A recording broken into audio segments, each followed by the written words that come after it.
I actually have similar 3 steps. I think they're actually almost like identical, but just in a different term. I learned this through a Navy SEAL sniper. His name is Randy, and he basically was a Navy SEAL sniper. And I was talking to him once. I go, we were in Japan and we're just talking, and I'm like, how do you guys make decisions? As a Navy SEAL, like, how do you guys make decisions? And he goes, that's easy. He goes, we make decisions on 3 fronts. The rule of threes. The rule of threes, right? So he goes, we learn with the first decision, we walk into a room. I mean, these are life and death situations, right? So you walk into a room, he goes, the first thing is intuition. Okay, so that's the same law. So intuition is the first element, because intuition is like you have a gut feeling, and sometimes it doesn't make any sense, but it's there, right? So that they have to follow that. So they will always follow their intuition. So they always check in with their intuition. Obviously, this is a very fast pace. Intuition is the first thing.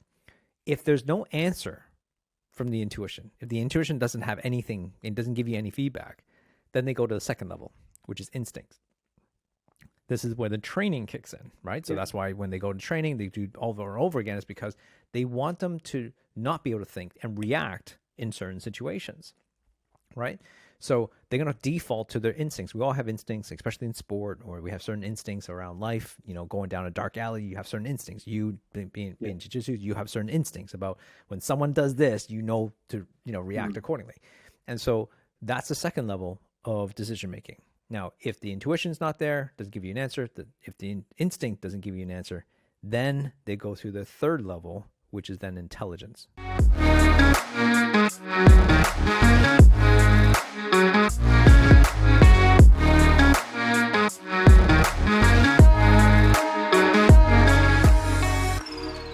It's another episode of Wabi Sabi, and I just, so excited about this particular podcast because, Jim, you said to me yesterday, you messaged me something, and you said, hey, what about this topic? And I thought, let's go with it. So the title of this particular episode is going to be Freeway, Speed Bumps, and Roadblocks. I think that says it all exactly what that means. Because there have been heaps of them for both of us, right? So yeah, I think for everybody who's listening to this podcast, I'm sure you've all experienced life in the fast lane, and all life, most of the time, we don't really think about more things in the fast lane. We always kind of remember the speed bumps and obviously the roadblocks.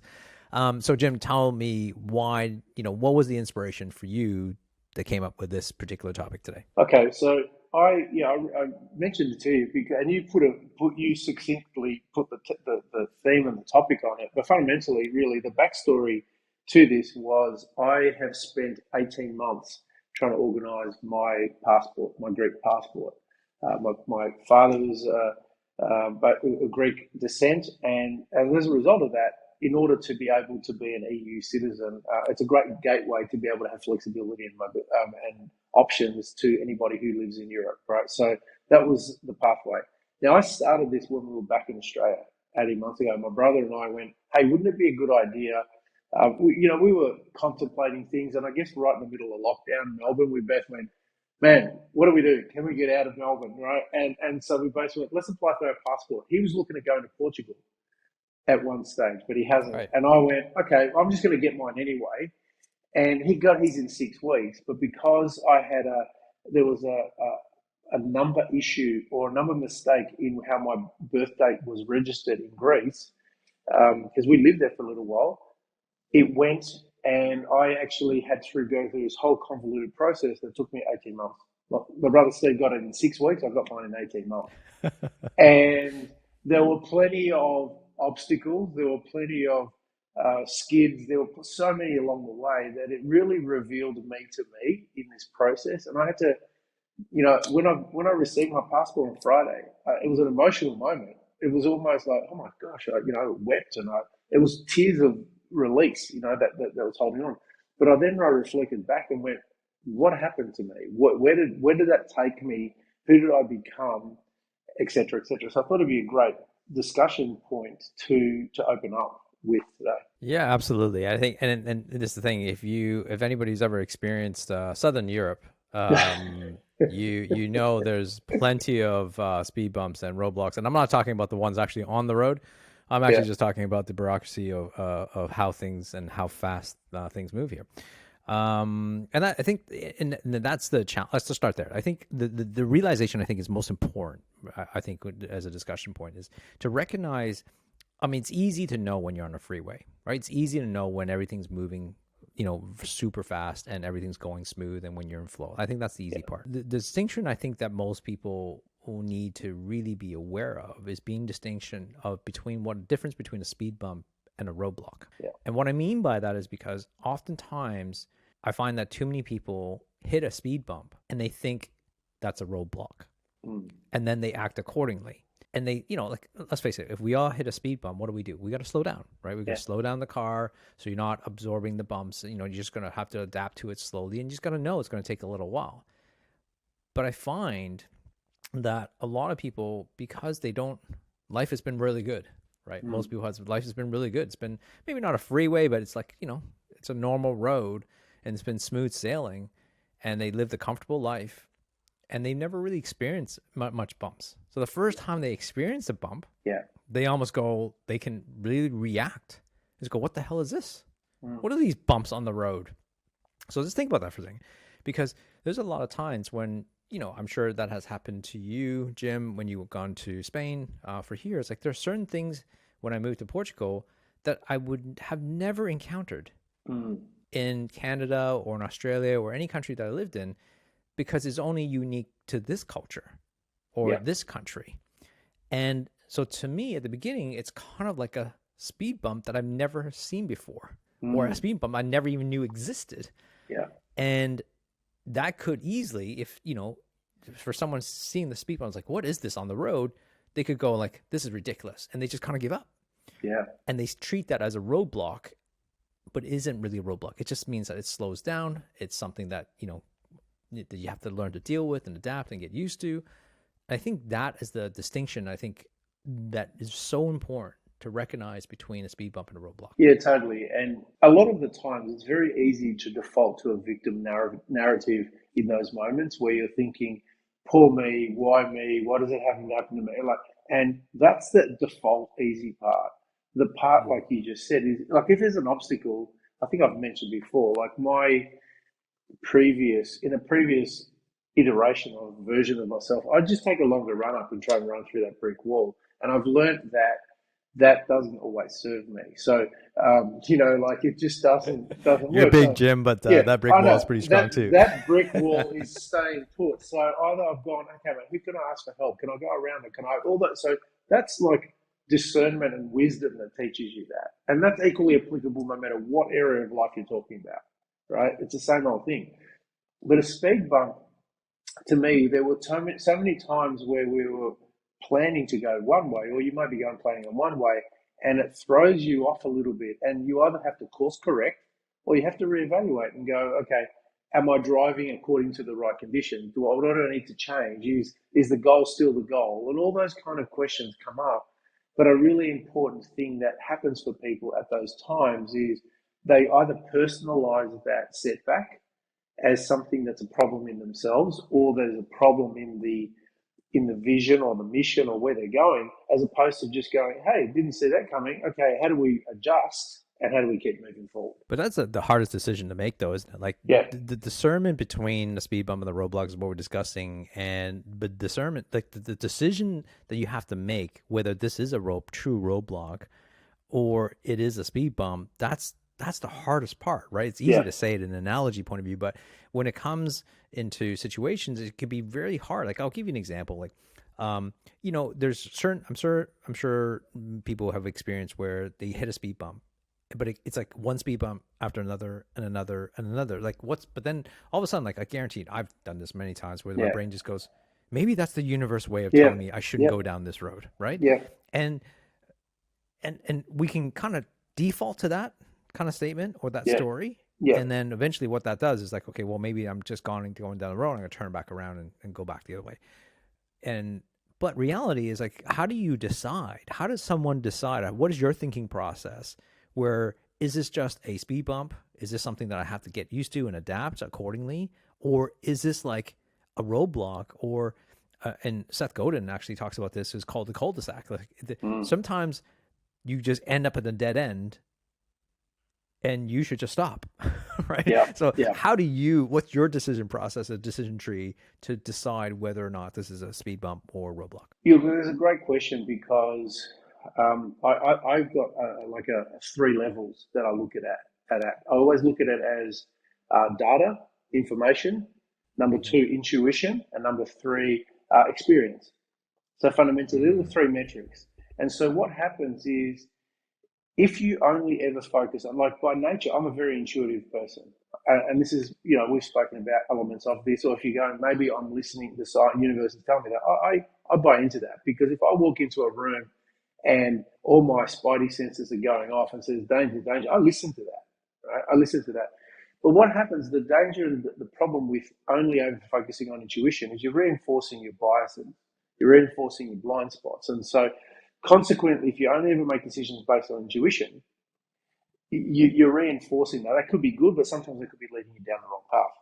So it's incorporating data. So like in terms of the roadblock, if you're driving along and your sensors on your car are going, "Hey, road, settle, settle, settle," you've got to incorporate all that data. There's no point ignoring it or for righteously saying, "No, I'm not going to listen to it. I'm only going to trust what I hear." So it's listening to the data, interpreting the data, listening to your own intuition, and then your experience over time helps you govern that. Like if you've been driving for a while, you've got a rough sense of, hey, it's wet, so I need to slow down and whatever.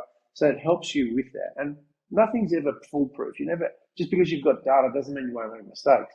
It's just, to me, I've got to find that relationship between the three of them that will help Mm. me make a decision. Yeah, that's very interesting. I'm not sure if I discussed this in previous podcast episodes, but I'll, tell me if I have, Jim, so that we can kind of move on from it. But I actually have similar three steps. I think they're actually almost like identical, but just in a different term. I learned this through a Navy SEAL sniper. His name is Randy, and he basically was a Navy SEAL sniper. And I was talking to him once. I go, we were in Japan and we're just talking, and I'm like, how do you guys make decisions? As a Navy SEAL, like, how do you guys make decisions? And he goes, that's easy. He goes, we make decisions on three fronts. The rule of threes. The rule of threes, right? So he goes, we learn with the first decision, we walk into a room. I mean, these are life and death situations, right? So you walk into a room, he goes, the first thing is intuition. Okay, so that's the same law. So intuition is the first element, because intuition is like you have a gut feeling, and sometimes it doesn't make any sense, but it's there, right? So that they have to follow that. So they will always follow their intuition. So they always check in with the intuition. Obviously, this is a very fast pace. Intuition is the first thing. If there's no answer from the intuition, if the intuition doesn't have anything, it doesn't give you any feedback, then they go to the second level, which is instincts. This is where the training kicks in, right? So that's why when they go to training, they do over and over again, is because they want them to not be able to think and react in certain situations, right? So they're going to default to their instincts. We all have instincts, especially in sport, or we have certain instincts around life. Going down a dark alley, you have certain instincts. You being jiu-jitsu, you have certain instincts about when someone does this, to react accordingly. And so that's the second level of decision making. Now, if the intuition's not there, doesn't give you an answer, if the instinct doesn't give you an answer, then they go through the third level, which is then intelligence. No, I kind of made that word up, but basically the intelligence is based on what you said, experience, and your logical mind. Yeah. What was interesting, all right, to me was what he said last, which he goes, the higher level you go from intuition to instinct to intelligence, the more likelihood and probability you make a mistake. I was like, oh, that's pretty interesting, right? Yeah. And this is a guy who's life and death situation, and any decision they make that decision tree. So I think to add, I think both of us, that context is really good decision tree. I'll add the element of, for listeners and the viewers, to make sure you consider the situation that you're actually in.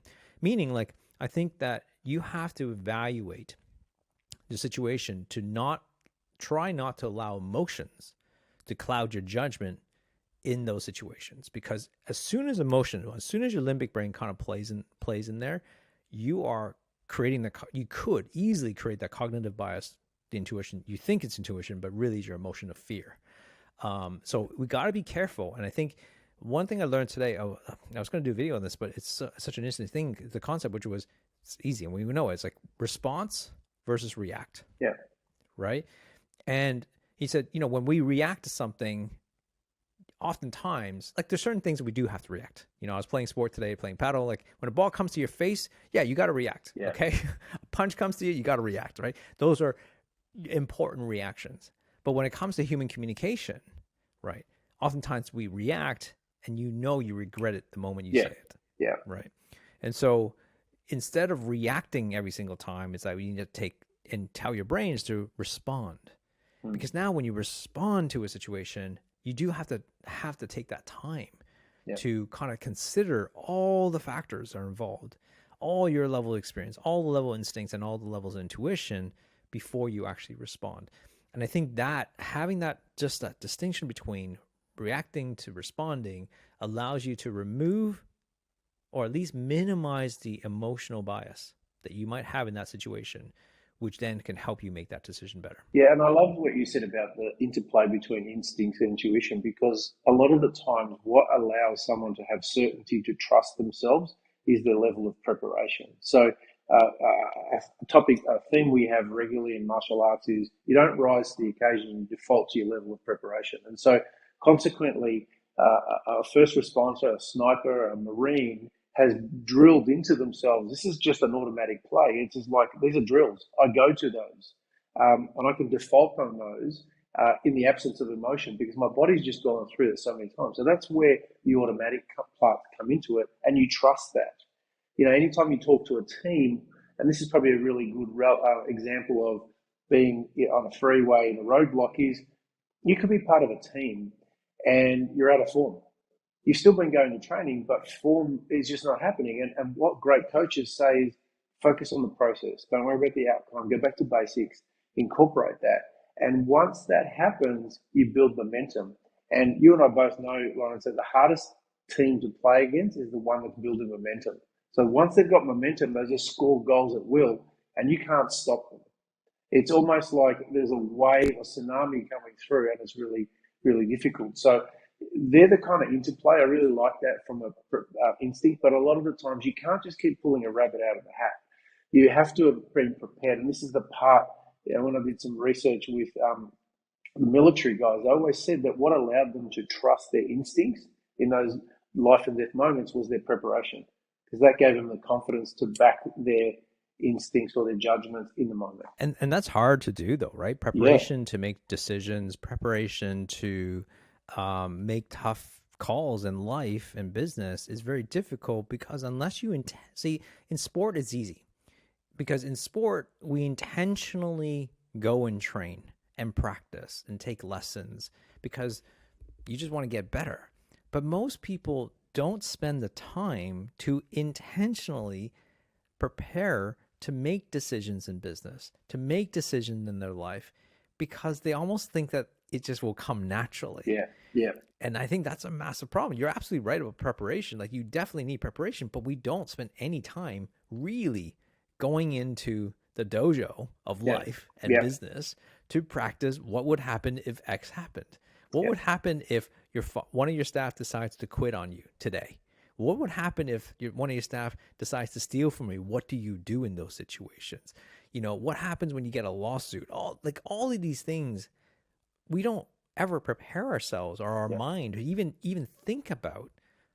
We only do I don't know about you, but like most of us do this only because in hindsight and reaction, because it already has happened. yeah. And we learn from the experience it, but we never put ourselves in the situation from a simulated position. What would we do? Yeah, yeah, totally. And in work scenarios, or in day to day, like you and I both have been involved in team trainings that basically you train the team, and sometimes there's role play. People have this hang up on role play, so we changed it to scenario training, and it just made all the difference. But you're training for scenarios. You can prepare for those.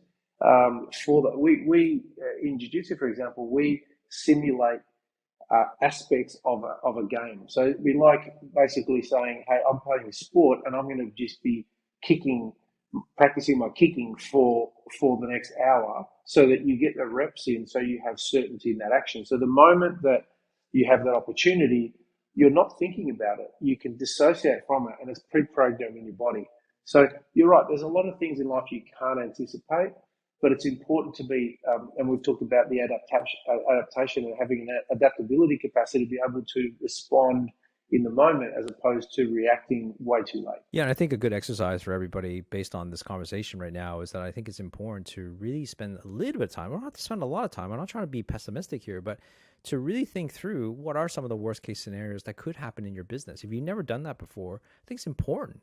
I actually, Tim Ferriss actually did a great video on this. I think he did a TED Talk on this. It's called a fear setting exercise. And I would really encourage anybody to go and watch fear setting, type in fear setting on YouTube and watch Tim Ferriss talk about fear setting. Because one of the things that most of us are, we're all afraid of something. But the exercise basically walks you through is to goes, let's go through the scenario of the worst thing that could ever happen to you in that particular situation. And let's walk through what would you do? Yeah. Like, what, how do you feel? What would happen? And then it goes, what would you do if that did happen to you? Right. And then you would write down all these things. And then you go, I think that one of the other question was like, what would you do to get back to the level that you're in now? So let's play with this example. Let's say, let's say I got fired from my job. Okay, great. And I'm living a certain lifestyle. Okay. What would you do then? Like if you got fired tomorrow, what would you do? Would you go back to your parents, borrow some money? Do you go to the bank? Do you sell your car? Like, what would you do, right? And you just like literally list through that experience rather than feeling a victim and going, "Oh crap, this sucks." Blah, blah, blah. Yeah. Like, yeah, that will come anyways. But let's go through what are the actions you would actually take, okay? And then the other question is like, then what would you have to do to get from where you were, going back to zero, to get back to this particular lifestyle, and then lay out some of those steps. And then the whole point of the exercise to really kind of point it out to you that even if the worst case scenario you think is the worst thing that could ever happen to you is actually not as bad as you think it is, because you already have the action step. You already know what it would be like. You already know what you're going to do, and you already know how you're going to get back to the same levels. All of a sudden, like, oh, that thing I was afraid of isn't actually, I'm not saying you're not going to have any fear. It's just that you're not going to be as afraid as you were 5 minutes ago before you did the exercise. Yeah, I love that. And Tim Ferriss talks a lot about like the stoic principle where if you're ever worrying about losing everything, you just one day you just dress up in your oldest clothes, walk around and eat really basic food and go, is this what I'm scared of? Is this what I'm to pre-program? It's kind of like exposure therapy in a way to prepare you for that, to go, hey, I survived and I did that.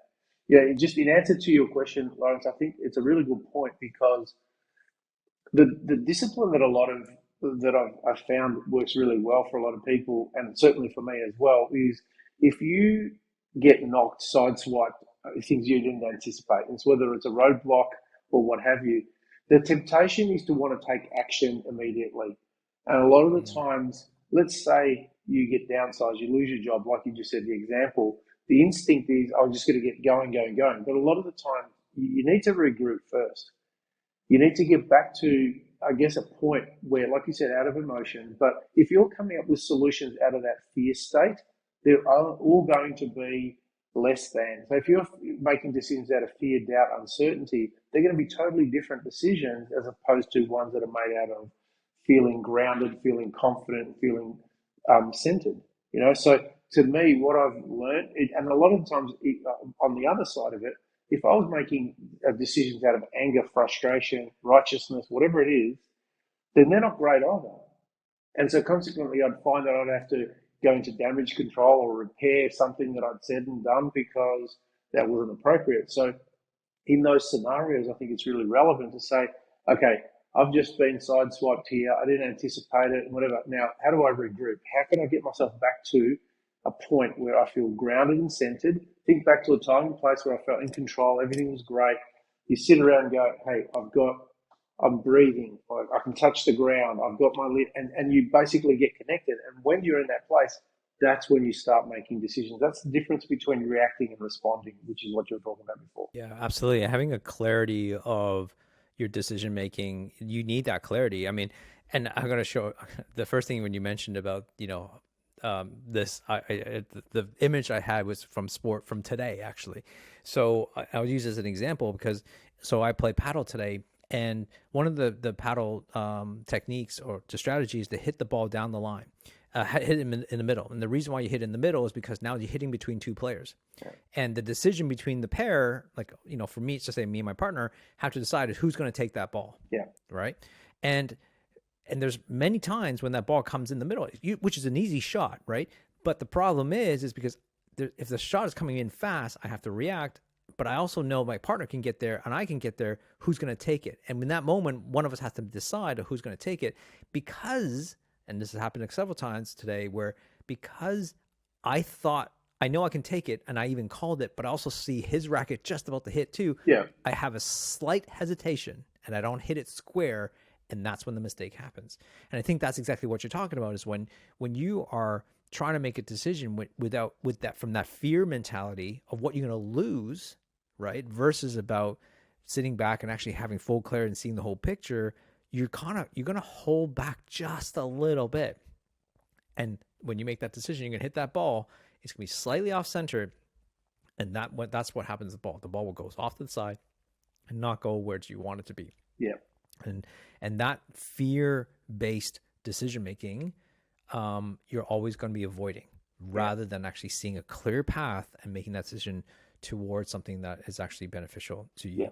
Yeah, totally. So this week, last week, I should say, when we were in Greece, right, just a bit more context, it took me, as I said, 18 months, and I had to take my case to the High Court of Greece to change my identity. And that cost a whole lot of money to do and a whole lot of time. And my lawyer, I hired a lawyer to help me through this process. And we're in this police station. I've got to get my ID.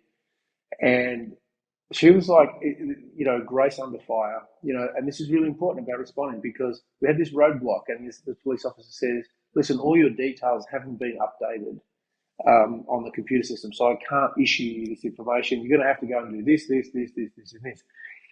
And I was originally just taking a deep breath. I've looked over at my lawyer and she's just taken a big deep breath and gone, okay. And she's regrouped and she's gone, okay, so look, here's the scenario. What can we do? Can we do this? What's in your control? Phenomenal questions. Because this person who was seeking in a transactional manner wasn't thinking outside the square. She was. And if she'd got into emotion, I got into emotion, it would have been black, white, done, a zero-sum game. Whereas she just looked for solutions. And so consequently, and she was a ninja. She was absolutely amazing. She goes, okay, can we do this? Can we do that? Are you open to the possibility of doing this? Okay, awesome. Hey, you know what? And so we made it happen. And that to me, it kind of, provided it's not a dead end and sometimes you've got to call it, right? Sometimes it's basically a bigger opportunity that's just waiting for you to find that. So a lot of times in negotiation, they say that when the sale starts when the person says no. You go, great, awesome. Let's change the terms. Let's change the structure. Let's change the timelines. You always change that around, but you've got to be nimble in yourself to think outside of it and dissociate the emotion and the ego from what someone's saying, sometimes in negotiation terms, to find the best solution for everybody. It takes a lot of practice to become stoic enough to be able to hold back those initial reaction emotions that each of us have. And, what we're highlighting here is important for not only in business transaction and decisions, but it's just as important when it comes to relationships with people. Yeah. Like what you just described with your lawyer and yourself, and just taking that moment of pause, that's responding. That's not reacting. Yeah. And we, as human beings are so used to reacting and be in reaction mode. And the problem with reacting in those circumstances in communication, it really does lead to a point where if I start getting angry at you, like because I heard something, what's your automatic response? Your automatic response is going to defend. Yeah. And then now because I attacked because I didn't like what I heard. And then all of a sudden you put you in the defensive, and then therefore now we're arguing, and now we've lost, we've lost basically what we were discussing, what we were, trying to come to a resolution with. And I think that's the problem with a lot of our communication. This happens in our staff. This happens in our teams. This happens in our intimate relationships, our friendships. And I think that's such an important thing to think about is to, how do we build up that resiliency to or hold back our emotions and be still with our thoughts and to be able to respond instead of reacting? Because your ability to do that can not only influence your decisions, but it can actually influence a lot of cooperations from others and in your effectiveness as a communicator. Yeah, totally agree. And I actually had a conversation with someone just 2 days ago about this similarly, where basically freeways, roadblocks, and speed bumps were in relation to a child. And so when you're trying to build a relationship with your child, when you're basically saying, hey, when everything's going great, you're in freeway mode. They're going to school, there's no disruptions, they're sleeping, they're doing all that, they're eating well, all those kind of things. But little obstacles happen along the way, and little, basically little speed bumps come across, I should say. And you might say, listen, whatever it is that you need to do and say, come and talk to me, you can talk to me. And if they come and do that, and the default is that you basically chew them out and you really discipline them harshly, subconsciously they're going to go, I'm not going to do that again. So it's a really important moment to actually, same thing, respond versus react. Just take it on board and just go, what I hear, I may not like. But what we're trying to do is work through this scenario. I'm trying to help this child. And I know plenty of situations where I had to just, rather than speak, I had to just hold there and just allow them to work through that process, knowing that no matter what, good, bad, or otherwise, we've got your back. And Yeah. that Yeah. was a really big moment. So there's things that haven't always gone to plan. You don't have the perfect frame and lifestyle, but it's a case of how do you build trust when things don't go to plan. Yeah, especially with kids. I Yeah. mean, I've had moments when the kids were young. There are certain things that, well, maybe we'll have another discussion on another podcast episode, but like there's certain things that really not only irritates me, it doesn't irritate me. It actually really hits me hard, Mm-hmm. reactionary, and I can't control it. It just like hits me. Yeah. And I had to learn, and I don't like it, Mm. but it's like it's a reaction. I Yeah. can't control it's one of those things that hits me, a certain personality characteristic, Yeah. and it's my own kid. And I'm Yeah. like, this is wrong. Yeah. I know it's wrong, but I can't stop how I feel. Right. Yeah. So what I learned to do was, because I don't want to react. So therefore I just need to respond. Yeah. And the only response I can have in that moment with all that emotions in me is to just walk away. Yep. Is to just like, I had the tag team Karen and go, Yeah. you're in on this because Yeah. I'm going to lose it.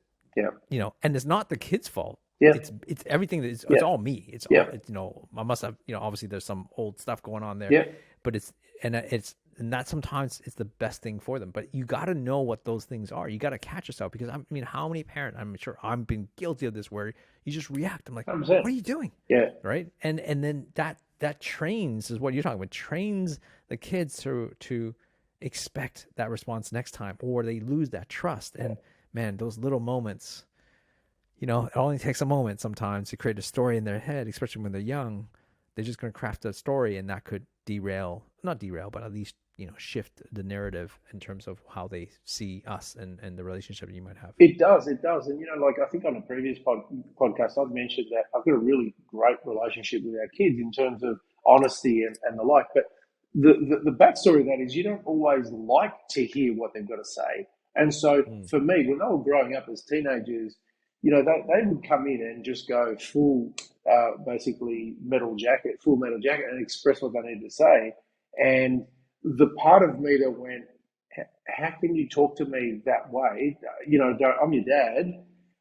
That was my ego and righteousness coming up, and there'd be a clash, right? So I had to just get to that place where I've gone, stop making the narrative of they're disrespecting you, but rather, how comfortable and safe do they feel that they can express that to you? And so I reframed it, and that really helped that. And so, I don't have a problem with conflict in terms of, if I know that we're not playing the man, we're playing the ball. I totally am comfortable with that. And so if things can get pretty heated in a discussion, it highlighted it to me when I went to Greece, where, I'm sitting around having dinner with extended family, I haven't said, and there's a lot of shouting and carrying on. And for years, friends of mine who were non-Greeks would come over and go, "Why are you guys arguing so much?" And I go, "We're not arguing, man. We're just talking. That's just how we do things." But we've created a safe environment where you can express what you want, Yeah. provided that you're not personalizing it. And Yeah. so when I felt that things got personal and I'd react, which is what you're saying, I had to cycle through that and go, okay, yep, okay, they might have crossed the line, and I'll pull them into line with what I'm thinking, and I'll circle back and do that.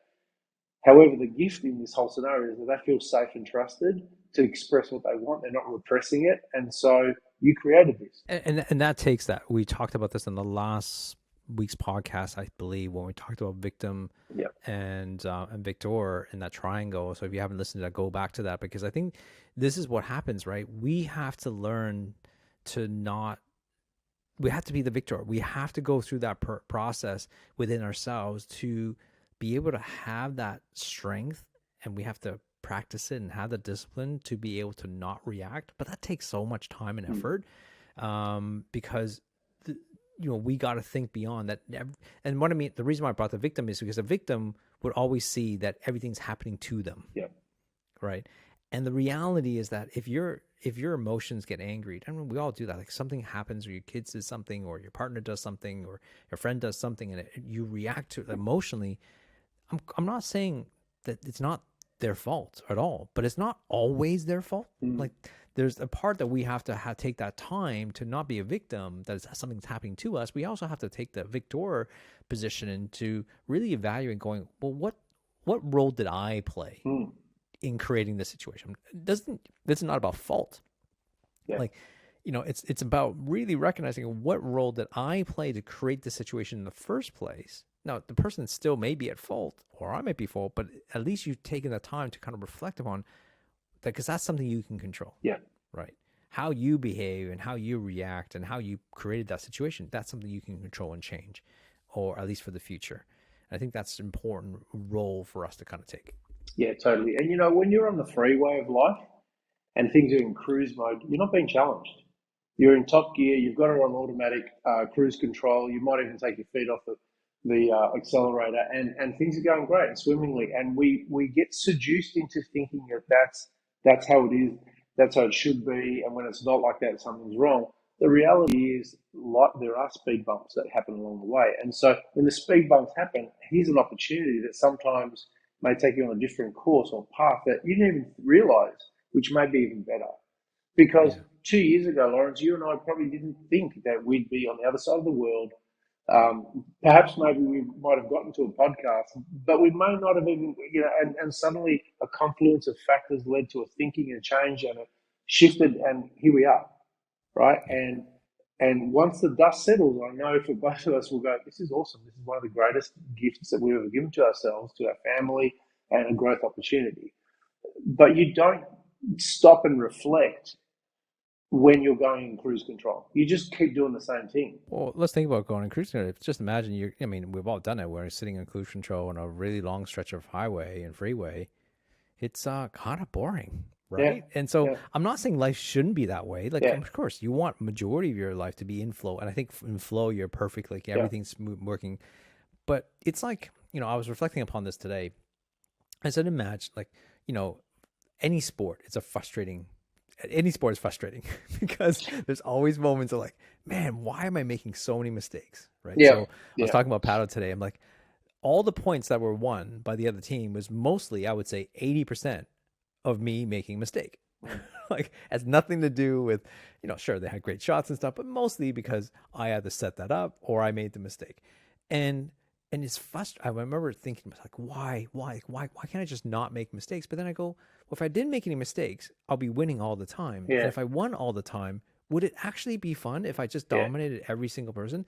And the answer is no. That's the point of competition. Right? The point of competition is that you have to kind of be put into a situation to really lose or have a like, and it's like, so that, what I mean by that is like, what's the point of playing if you're only playing against people you're much better at?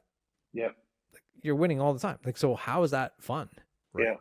Yeah. I remember one thing today, I was like, won like this game. I had a really great partner and we won like 6-0. It's like, well, I mean, not that it wasn't fun, but it's like, it's not as fun as if it was like a game where it's like 5-4, 7, 6-4, like it's just so close and everything comes down to, all these, tight matches. That's way more fun. even Yeah, if you're on the losing side. So I think that's what you're kind of describing. It's like the freeways are great. It's yeah, awesome, right? But freeway with no speed bumps, yeah, and in terms of life, I don't know. I don't yeah. think it's as fun as we imagine it to be, because the challenges is what makes us what's the experience that we want to create for ourselves. It's a human experience, and that's why you see like 95-year-old blokes who can hardly walk on a buggy on a golf course, determined to get the perfect round. They've only played it for 70 years, and it's frustrated the daylights out of them in this game. But they're going, man, if it's the last thing I do, I am going to, Yeah. improve my golf game. So I love that spirit of trying to improve, trying to get better, and let's reflect on the opposite, the brick walls, the absolute Yes. Yes. total. So something has to shift at that point. You might get to a point where you go, we have run our course, we cannot go any further. Um, then there's the whole experience around that as well. How you see it, whether you see it as failure, whether you see that as a failing or whatever. Do you want to sort of expand on that there, Lauren? Yeah, absolutely. That's, for one of the things, I think there's just like one thing about the brick wall is the challenge is it's acceptance. Actually, I'll use that as a word, is acceptance. Mm. Meaning acceptance means like what Seth Godin talks about in cul-de-sac. Like sometimes you just realize that you're not going through that wall. It's a dead end. And no matter how much you pound your head in, punch through that wall, like it's not going anywhere. Yeah. And so sometimes that acceptance is accepting the fact that you have to start over again or got to Mm. go backwards. And there's a psychological phenomenon, which is, I think it's called sunk cost fallacy. Yeah, some kind of And fallacy. sunk cost fallacy is basically when you put a bunch of money in to do something. Let's say it's a course. Let's just say I went to college and I spent, $100,000 in a degree that I thought I wanted to go into.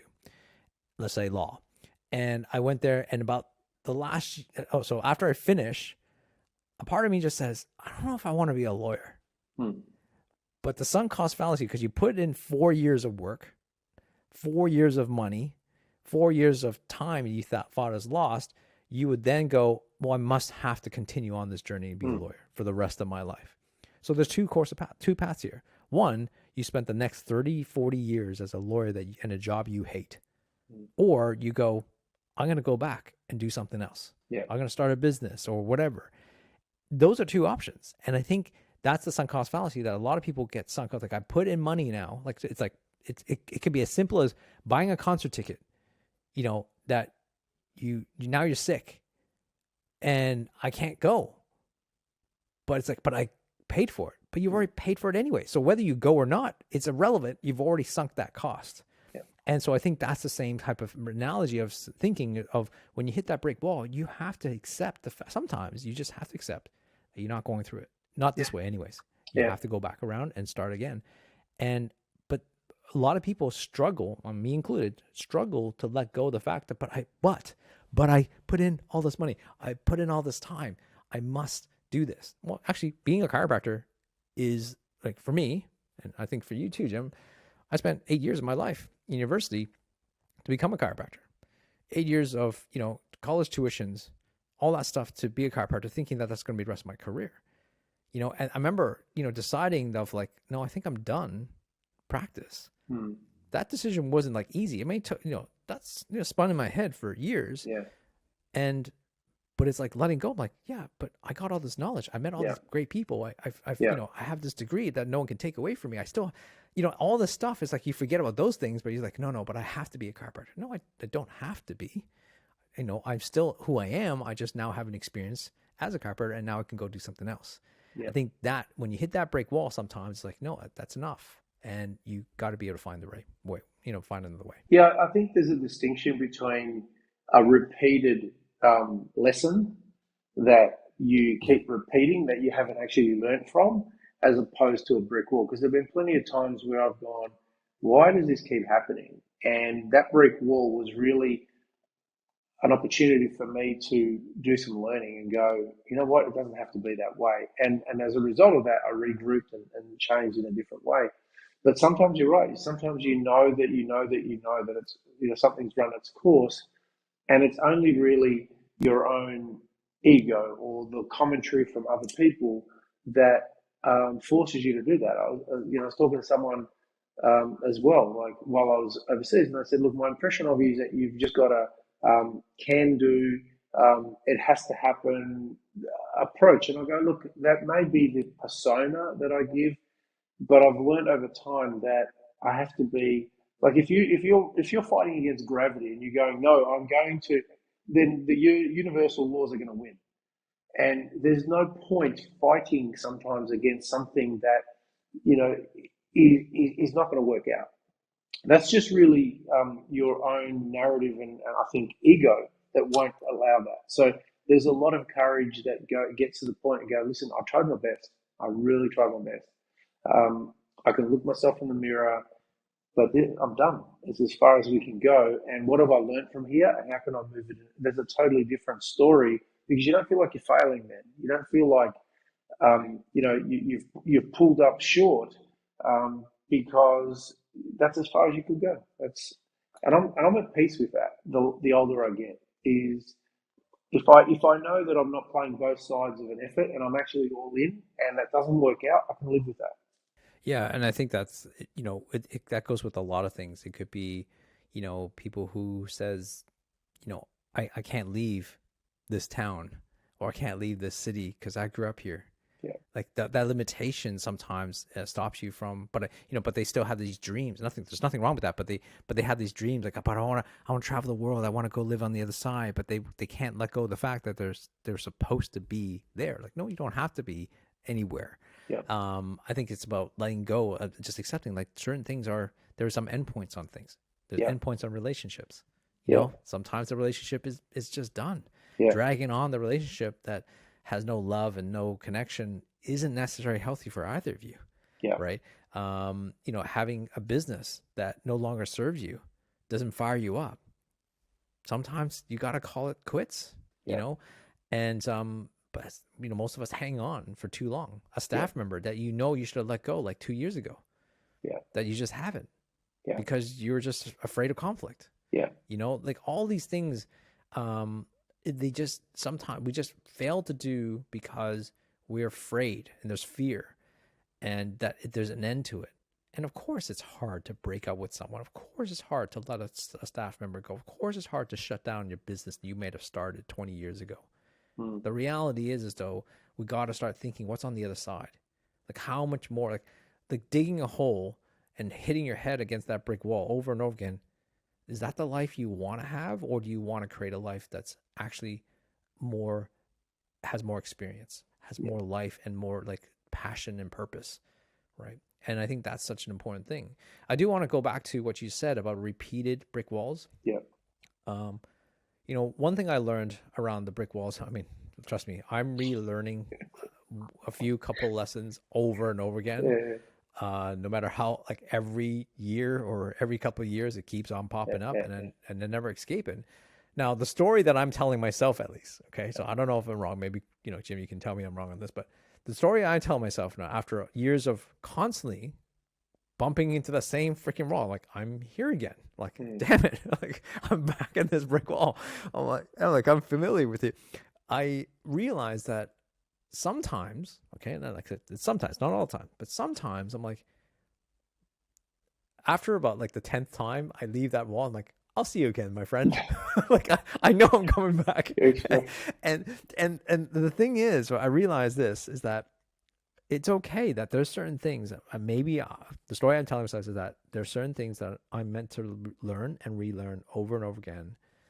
And it's not necessarily meant to be solved. yeah, It's just meant to be, that's my challenge in life. That's the thing that I have to continue to go through. The difference is that what I've noticed, because obviously now that I'm a bit older, what I've noticed in myself is that every time I come to that wall now, at first it was a frustration yeah, that I want to freaking punch it, yeah, to now it's more like, oh, this wall seems familiar. yeah. And instead of anger, I'm actually going, yeah, I'm back here again, right? Okay.